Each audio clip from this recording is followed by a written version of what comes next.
Vamos então fechando os nossos olhos, serenando os nossos pensamentos e assim harmonizando todo o nosso ser e elevando o nosso pensamento ao Pai. Pai amado, te louvamos, te agradecemos pelos dons que nos deste, pelo amparo, pela sustentação do ambiente. Agradecemos a Jesus pelos seus ensinamentos, que através do Evangelho de Jesus possamos, Pai, nos ser pessoas melhores e levar os ensinamentos do Mestre para o nosso dia a dia.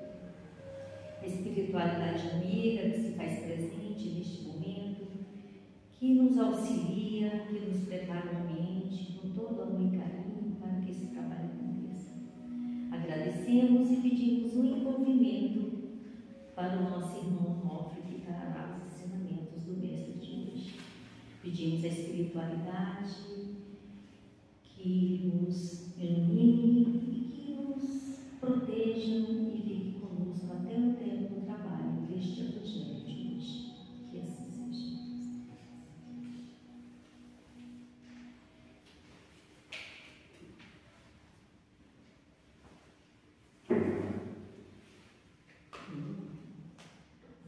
Boa noite, pessoal. Muita paz, que Jesus nos abençoe hoje e sempre. Eu sou muito grato de ter a oportunidade de poder estar diante desta casa e poder também falar um pouco sobre o Evangelho de Jesus. O tema de hoje, ele está nesse livro chamado Fonte Viva, que é uma psicografia de Francisco Cândido Xavier, pelo Espírito Emmanuel. E nessa lição de hoje, que é a lição 25, ele vai falar nos dons de Cristo. E Paulo, nas suas epístolas, ele fala da diversidade de dons. Há diversos dons. Eu separei alguns para a gente poder comentar aqui, para a gente ver o quanto é importante a gente buscar conhecimento dentro desse Evangelho, dentro desta carta máxima que Jesus deixou para nós, porque lá ele fala também desses dons para que nós possamos colocá-lo em prática na nossa vida. Mas eu gostaria, antes de falar um pouquinho sobre Paulo, por que a gente não cansa de falar de Paulo? Porque ele foi o apóstolo pós-Jesus que veio e trouxe toda aquela coragem que até então os apóstolos ainda não tinham. Os apóstolos, quando estavam com Jesus, eles tinham uma limitação muito grande de distância para eles percorrerem. E Paulo, com a sua coragem, com a sua dedicação, ele vai muito além quando ele compreende os ensinamentos do Cristo. E ele traz para nós esses ensinamentos. Paulo, quando ele esteve na sua vivência terrena, ele deixou algumas cartas escritas. São 13 cartas que ele deixou escritas. Pesquisas mais aprofundadas mostram que não foram todas as cartas que ele escreveu. Algumas ele ditava para que pudesse ser escrita. Até há um dito que diz que Lucas, o apóstolo Lucas, ele foi responsável de estar junto com Paulo e ouvir de Paulo a transição dessas cartas. E ele escrevia. Por que ele escolheu Lucas? Não foi nem ele que escolheu. Lucas teve a oportunidade de acompanhá-lo na prisão. Então, muitas vezes, Lucas era quem era responsável por transcrever aquilo que ele ditava. Mas tem algumas cartas, que foram 6 cartas, que Paulo escreveu de próprio punho. Ele escreveu a carta, eu estou buscando na minha memória, tá? Essa é a minha memória. A carta aos Coríntios foi escrita por Paulo. A carta aos Gálatas foi escrita por Paulo. Aos Colossenses, ao 2 Tessalonicense, cartas a Filemon e cartas a Efésios. Essas cartas foram do seu próprio punho, não foram ditas para que o outro pudesse escrever. Por que ele tinha essa diferenciação? De algumas cartas ele escrever e outras ele ditava. A gente não sabe ainda, mas algumas cartas têm um profundo sentimento que ele passa aos seus tutelados, aqueles a qual ele foi, levou as informações e depois ele não pôde ir mais, porque nesse momento ele estava preso em Roma. Então, a partir desse momento, ele começa a escrever as cartas.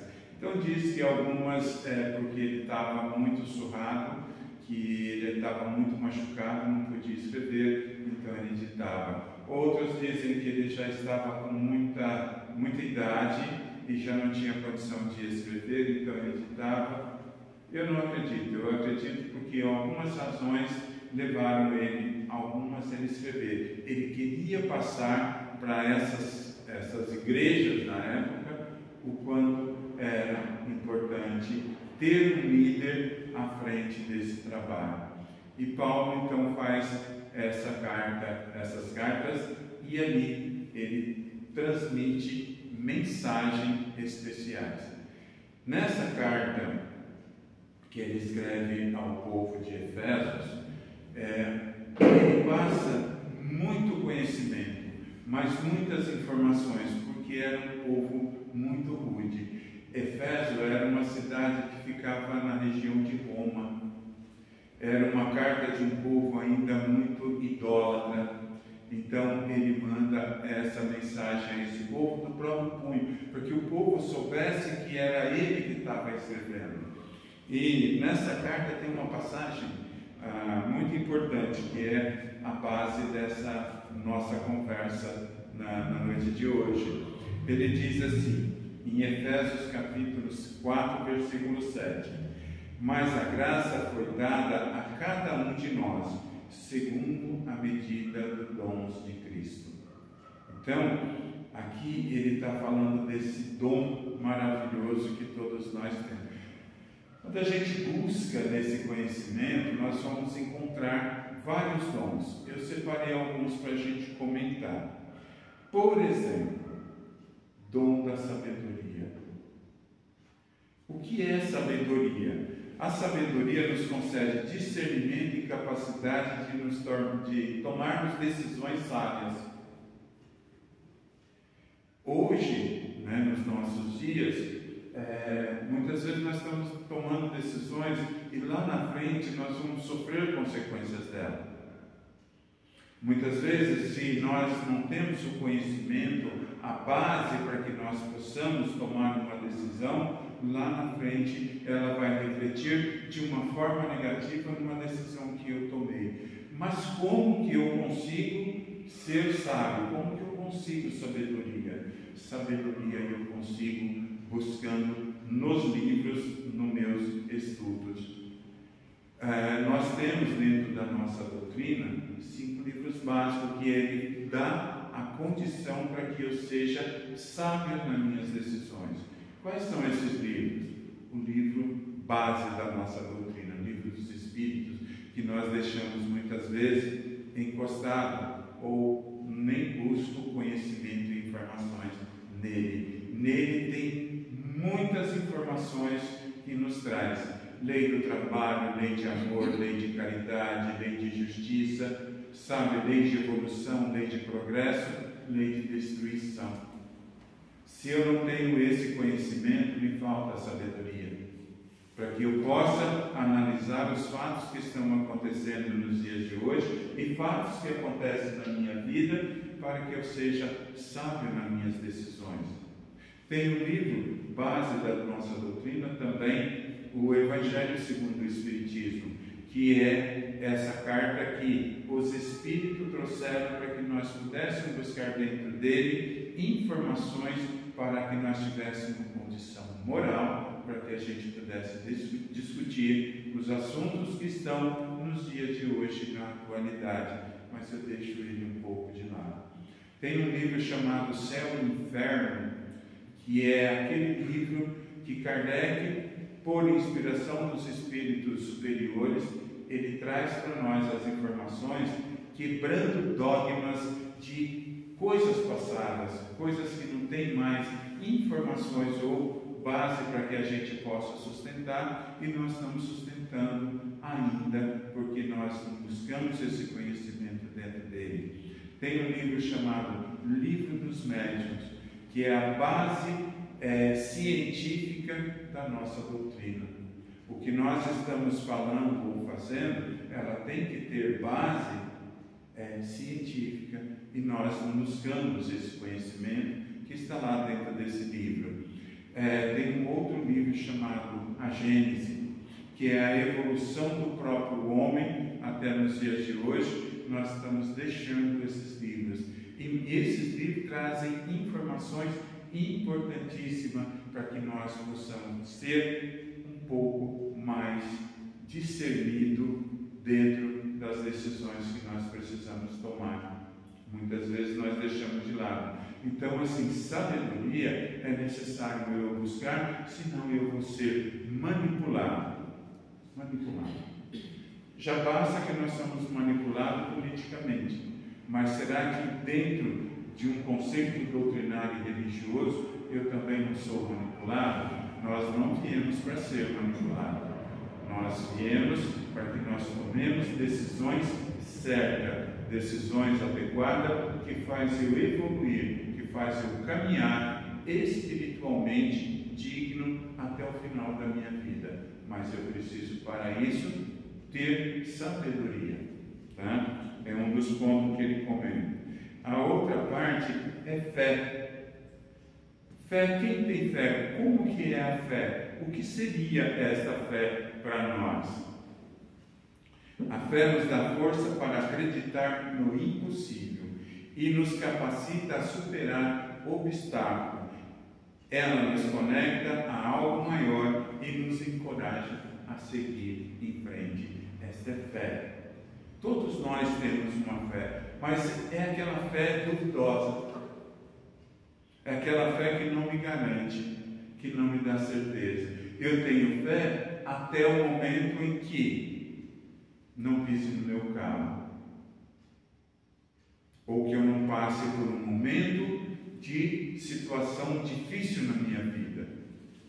Eu só vou ter certeza da minha fé nesse Deus ou nessa espiritualidade a partir do momento que eu compreendo tudo o que está acontecendo à minha volta. Mas não é essa fé simplesmente que fala assim, eu acredito sim, mas nós vamos ver que muitas vezes eu acredito um pouco. Eu ainda não desenvolvi a fé que o Espírito da Verdade traz para nós, que é uma fé raciocinada, que eu possa enfrentar a razão frente a frente em qualquer época da humanidade. Hoje eu digo assim, eu acredito em Jesus, mas quando acontece algo no meu seio familiar e que eu me desespero, eu perco a confiança nele. Quando parte um ente querido, quando vai embora alguém da minha família, alguém muito próximo que eu tenho um amor, eu digo geralmente assim, eu não confio em Deus, porque Deus levou essa pessoa que era tão próxima a mim e que hoje me faz falta. Então eu deixo de acreditar em Deus, eu deixo de acreditar em Jesus, eu deixo de acreditar na espiritualidade que me cerca. Eu passei por experiências, eu posso dizer que a minha fé é firme, é rocha, mas pode vir um determinado momento que a minha fé pode ir embora. Eu espero que eu tenha conhecimento e sabedoria o suficiente para eu entender que são momentos da minha vida que eu estou vivenciando e que isso não vai perdurar a vida eterna. E quando parte uma pessoa querida nossa, é sinal de que Deus quer que essa pessoa esteja do lado dele e não do nosso lado, para o nosso crescimento. Vou citar uma passagem aqui. João Evangelista, João Batista. João Batista, quando Jesus veio, João era o principal profeta na época, e ele foi a pessoa responsável por batizar no Rio Jordão Jesus. E quando Jesus vai até ele, ele fala assim: Senhor, mas sou eu que preciso ser batizado por ti. Ele diz assim: cumpra-se todas as coisas necessárias. Então ele abaixa a cabeça e João batiza dentro do Rio Jordão. Isso é fé.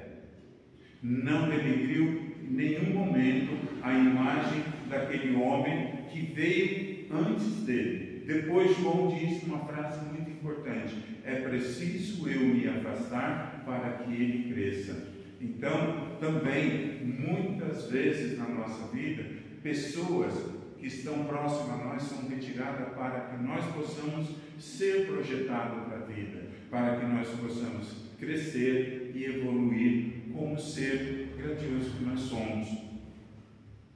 Então, esse é um dos dons que a gente precisa desenvolver dentro de nós, a fé. E qual o outro dom que a gente precisa desenvolver? O amor. O amor ainda está longe de nós.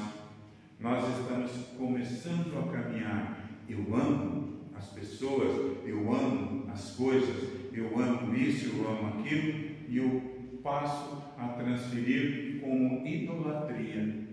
Um amor que é para ser uma coisa mágica na minha vida. Amar é compreender todo instante aquelas pessoas que estão à minha volta, o momento que eu estou vivenciando.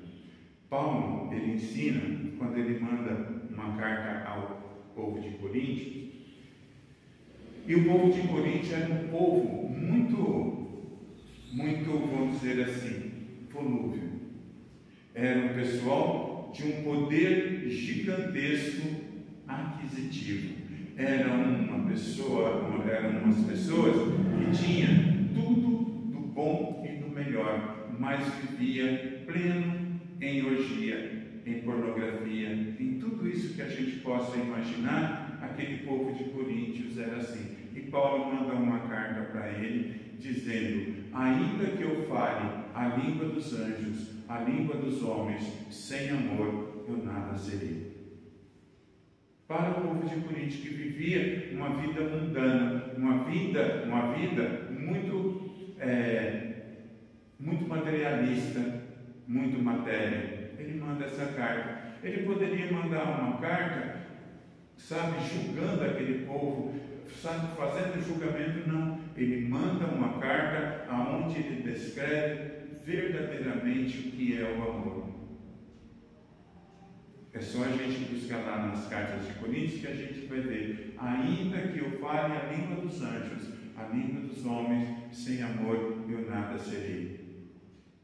Então, para aquele povo, ele manda uma mensagem dizendo: ame verdadeiramente as pessoas que estão à sua volta. Não coloque condição. Ame indistintamente aquelas pessoas que estão à sua volta. Não coloque condição para amar.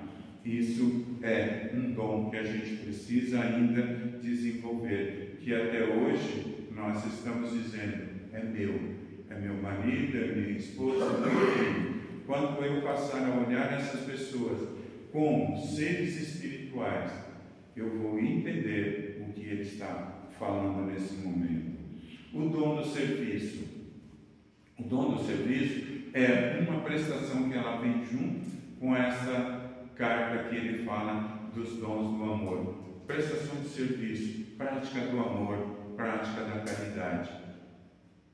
Hoje nós não sabemos distinguir o que é ainda caridade. Nós estamos ainda, muitas vezes, colocando condição para que eu possa amar, condição para que eu possa trabalhar. Eu vivencio isso praticamente todos os domingos. Quando nós vamos para a rua levar, muitas pessoas dizem assim: mas isso aí é secar gelo. Não, isso é amor, isso é uma oportunidade de trabalho que nós temos para desenvolver o nosso lado espiritual.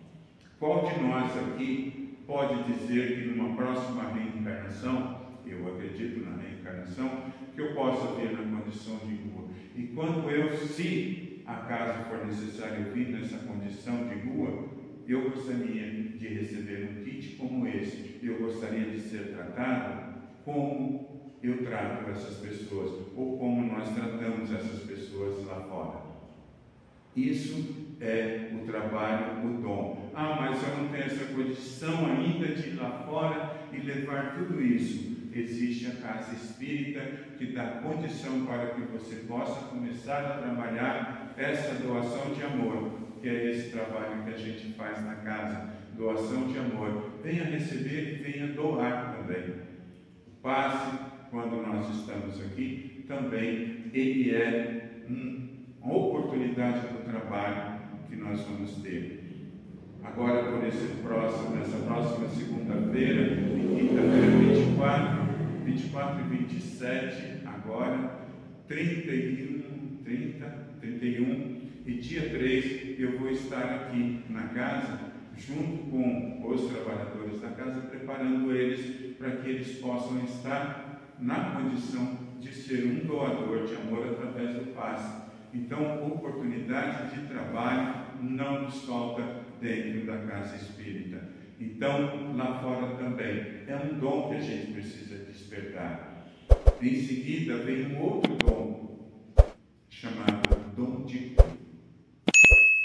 Mas eu não tenho dom de curar. Quem disse? Quem disse que você precisa saber se você tem ou não o dom de curar? Nós precisamos simplesmente doar. Quando eu dou, eu não sei qual é a energia que vai receber e como ela vai agir naquele corpo que está ali para mim naquele momento ou na sala de passe. Mas venha fazer essa parte. Ou então simplesmente você ter o poder de se autocurar. Nós, buscando a nossa transformação, a nossa limpeza espiritual, que nós vamos despertar dentro de nós o desejo de nos curar, para que eu possa então agora curar outras pessoas que possam estar ao meu lado. Então, esses dons são magníficos. E muitas vezes a gente não valoriza ele. O dom da fé, o dom da paciência, que é outra coisa que a gente precisa trabalhar dentro de nós, porque a paciência faz a gente entender todas as coisas que estão ao nosso lado. Hoje nós estamos muito apressados. Nós estamos querendo que as coisas aconteçam ao nosso tempo. E tudo tem um tempo exato para que ela possa acontecer. Ela não acontece como eu quero, ela acontece no tempo de Deus. Eu preciso saber simplesmente que em qual momento eu estou, em que momento da minha vida eu estou. É tempo de eu plantar ou é tempo de eu colher? É tempo de eu semear ou é tempo de eu colher? Mas uma coisa é certa, se eu não tiver a paciência, essa serenidade, essa harmonia em saber que nada acontece no meu tempo, tudo acontece ao tempo de Deus, que é toda bondade, que é todo amor, que é todo poder, que é toda justiça. Eu não posso tirar um fio de cabelo da minha cabeça se não for permitido por Deus. Não cai uma folha de uma árvore se não for do conhecimento de Deus. Então, tudo tem o seu tempo. É esse tempo que nós precisamos ter para nós. A coragem de olhar e saber que eu tenho dons maravilhosos dentro de mim e eu preciso desenvolver a minha fé, desenvolver a minha sabedoria, desenvolver esse dom de curar a mim e a outras pessoas, sabe, o dom da paciência. Tudo isso fazendo um conjunto para que nós possamos viver melhor. É essa lição do capítulo 25, a lição 25 de Jesus, do livro Fonte Viva, que Paulo traz para nós. Desenvolver tudo isso aos dons na medida que o Cristo vai nos auxiliando. Ele disse assim: vós podeis fazer tudo o que eu fiz e muito mais. O que foi que ele fez? Amou, acreditou e acredita em cada um de nós a todo instante, a todo momento. O que mais ele fez? Respeitou cada um no seu tempo. Ele não veio para que nós pudéssemos nos perder. Ele veio para que todos nós sejamos salvos na sua lei, na sua divina, mas espírito cada vez mais evoluído espiritualmente. É essa a lição de hoje. Que Ele nos abençoe, que Ele traga para dentro de nós a certeza de uma fé raciocinada, de uma fé com lógica, e que toda tomada de decisão que eu fizer, ela seja realmente pautada dentro dos seus ensinamentos. Toda. Mas pense, toda decisão que eu tomo, ela tem uma consequência. Então, que eu seja sábio para poder imaginar como será essa decisão que eu estou tomando agora na minha vida, qual é a consequência que ela vai ter de futuro. É isso. Que Jesus nos abençoe.